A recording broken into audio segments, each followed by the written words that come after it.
ఎగిరేటి ఏనుగొచ్చి పలికేటి జింకలొచ్చి నడిచేటి చేపలొచ్చి అడవికి రమ్మనగా ఆ కోనల్లో కొమ్మల్లో ఉయ్యాలుగేసి ఆ కొమ్మల్లో పళ్ళన్నీ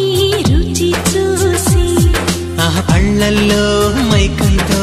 మోహం కమ్మేసి చలిగా గిలిగా తొలిగా త్వరగా అటుగా ఇటుగా మరి నువ్వే నాకు ముద్దిస్తావని తడివేదాలు ముద్దిస్తావని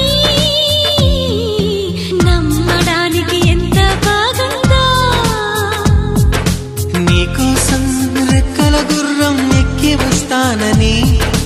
పగడపు దీనికి నిన్నే నేను తీసుకెళ్తానని ఇక ఏనాటికి అక్కడే మనము ఉంటామని నమ్మడానికి ఎంత